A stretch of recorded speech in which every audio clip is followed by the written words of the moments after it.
తల్లికి వందనం పెండింగ్ లో ఉందని మా దృష్టి. పల్నాడు జిల్లా నరసరావుపేటలో నీట్ పేపర్ లీకేజీకి నిరసనగా విద్యార్థి సంఘాల పిలుపుతో విద్యాసంస్థల బంద్ విజయవంతమైంది.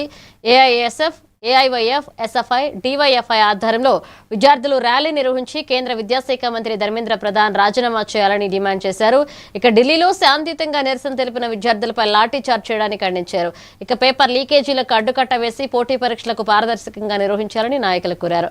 విద్యార్థులపై పెట్టిన కేసులు ఎత్తివేయాలని డిమాండ్ చేశారు. ఎన్ఎస్సిఐ, పీడీఎస్ సంఘాల ఆధ్వర్యంలో రాష్ట్ర వ్యాప్తంగా విద్యార్థుల బంద్కి పిలుపుని జరిగింది. అందులో భాగంగా ఈ పల్నాడు జిల్లాలో కూడా మాచర్ల, గురజాల చేస్తూ ఉన్నారు.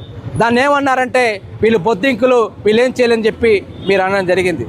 ఇవాళ ఢిల్లీ నగరంలో దేశవ్యాప్తంగా విద్యార్థులు రోడ్ల మీద వచ్చి శాంతియుతంగా ఆందోళన చేస్తూ ఉంటే ఢిల్లీ పోలీసులతో విద్యార్థుల మీద లాఠీ చార్జ్ చేయించడం వల్ల అనేక మంది విద్యార్థులకి గాయాలయ్యాయి. ఒక అమ్మాయి ఈరోజు చనిపోవడం జరిగింది. దీనికి ఎవరు బాధ్యత వహిస్తుందని చెప్పి కూడా మేము ఈ విద్యార్థి దివసంగా తరపున నరేంద్ర మోడీ ప్రభుత్వం ప్రశ్నిస్తూ ఉన్నాం. అలానే ఈరోజు విద్యార్థుల మీద అక్రమ కేసులు పెట్టారు. విద్యార్థులు ప్రశ్నిస్తే మరి 20 మంది విద్యార్థులు దేశవ్యాప్తంగా చనిపోయారు, సూసైడ్ చేస్తున్నారు. కాబట్టి చనిపోయిన విద్యార్థి కుటుంబానికి ₹1 కోటి చెప్పిన నష్టపరిహారం ప్రకటించాలని చెప్పి కూడా మేము డిమాండ్ చేస్తూ ఉన్నాం. అట్లానే ఈ నీట్ పేపర్ లీకేజ్కి సంబంధించి ఏదైతే కేంద్ర విద్యాశాఖ మంత్రి ఉన్నాడో ధర్మేంద్ర ప్రధాన్ని రాజీనామా చేయని చెప్పి కూడా మేము డిమాండ్ చేస్తూ ఉన్నాం. విద్యార్థులను పెట్టిన అక్రమ కేసు వ్యక్తి అని చెప్పి కూడా మేము డిమాండ్ చేస్తూ ఉన్నాం.